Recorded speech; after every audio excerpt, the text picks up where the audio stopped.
शिक्षा निकेतन high school class 7 Monday से आपके एग्ज़ाम स्टार्ट हो जाएंगे। तो आपका हिंदी का पेपर है, तो उसमें जैसे सरलात करना है। जैसे आज मैं आपको रिवीजन कराऊंगी 8 लेसन का साम ए किसान, ठीक है। तो इसमें जो साम ए किसान है, जो किसान है उसको एक पर्वत के रूप में प्रस्तुत किया गया है, यानी कि पर्वत जो है उसे किसान का रूप दिया गया है, ठीक है। तो इसमें सर्वेश्वर दयाल सक्सेना जी के द्वारा लिखित है ये। तो देखो ये जरा, आकाश का साफा बांध कर सूरज की चिलम खींचता बैठा ये पहाड़ है, घुटनों पर पड़ी है नदी चादर सी, पास ही दहक रही पलास के जंगल की अंगीठी, अंधकार दूर पूर्व में सिमटा बैठा है भेड़ों के गले सा, ठीक है। साफा माने होती है तुम्हारी पगड़ी, सूरज माने सूर्य, चिलम माने जो हुक्का पर जो ऊपर आग जलाने पर होती है उसको कहते हैं चिलम, और चादर सी चादर के समान, और दहक रही माने होता है जो जल रही होती है, और पलाश होता है जो कि लाल रंग के जो फूल होते हैं, ठीक है। और पूर्व होता है पूर्व दिशा जो होती है, और सिमटा हुआ यानी कि दुबका हुआ, और गल्ले सा होता है जो कि समूह होता है उसको कहते हैं गल्ले सा, ठीक है।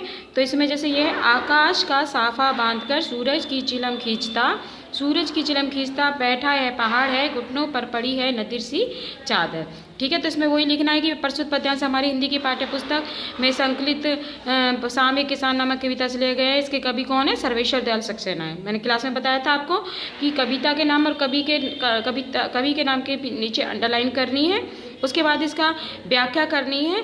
तो कवि ने जो संध्या के समय का वर्णन करते हुए बताया कि शाम के समय पर्वत जो है किसान की भांति की तरह बैठा हुआ है, जैसे किसान बैठा हुआ है तो पर्वत जो है किसान की भांति बैठा हुआ है, ठीक है। घुटनों पर पड़ी वह, सिर पर उसके जो आकाश में एक साफा, आकाश जैसे किसान होता है वो साफा बांधता है ना सिर पर, तो जो वो है जो पर्वत है उसने साफा कैसा बांधा हुआ है, उसकी तरह बांधा, आकाश का साफा बांधा हुआ है, जो साफा बनते हैं ना वो, ठीक है। घुटनों पर पड़ी नदी सी चाल, और पर्वत से जो निकलने वाली जो नदियां हैं वो ऐसे लग रहा है कि उसके घुटनों पर क्या पड़ी हुई है, चादर पड़ी हुई है।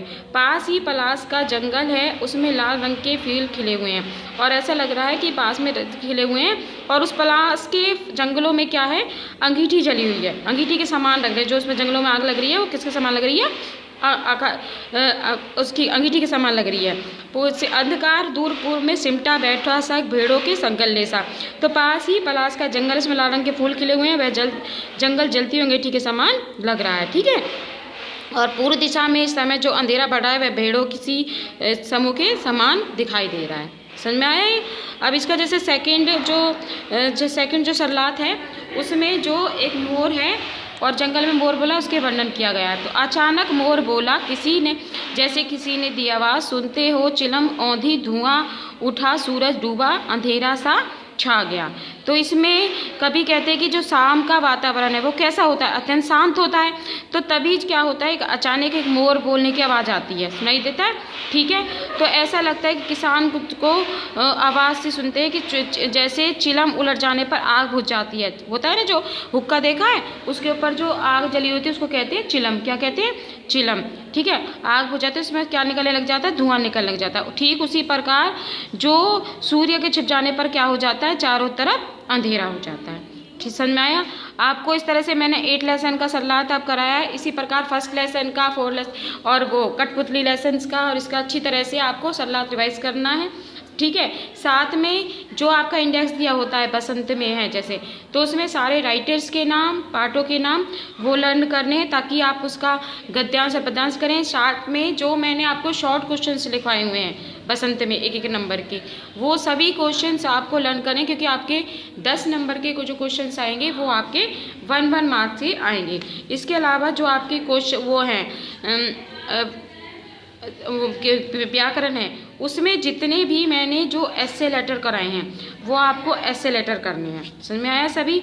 उसी के बाद जैसे उपसर्ग है, उपसर्ग मैंने उस दिन पढ़ा दिया था आपको। उपसर्ग है उ माने आगे, प्रत्यय करने हैं, उपसर्ग प्रत्यय करने। उसके बाद मैंने तुम्हें ये वाक्यांश कराए थे, जैसे ये वाक्यांश करने, जैसे ये है वाक्यों के लिए एक शब्द है कि शिव की भक्ति करने वाला कौन होता है? शिव होता है। जिसका आचरण अच्छा होता है सदाचारी होता है। जो सदा से चला आ रहा हो वो क्या होता है? सनातन होता है, ठीक है। जो पढ़ा लिखा न हो अशिक्षित होता है। जिसका पति जीवित हो सधवा, और जिसका पति जीवित ना हो विधवा। तो इस तरह से आपको ये वाक्यांश करने हैं। साथ में आपके विलोम शब्द आएंगे, वो करने हैं अपना, पराया, आचार, अनाचार, अमृत, विष, आधार, अनादर, अर्थ, अनर्थ, उत्तर, दक्षिण, ठीक है, विक्रय, अविक्रय, इस तरह से। और जो महाभारत के 1 to 15 लेसन्स वो आपको लर्न करने हैं। समझ में आया? इसके साथ में आपके 20 लेसन्स उसके हो चुके हैं महाभारत के। आज मैं आपको 19 और 20 सॉरी 18 तक हो चुके हैं, 19 और 20 लेसन आपको मैसेज करूँगी, आप उसको अपनी कॉपियों में लिखेंगे 19 और 20 लेसन, ठीक है। अच्छी तरह से लर्न करना, नेक्स्ट अगली क्लास में पढ़ाएंगे। Thank you.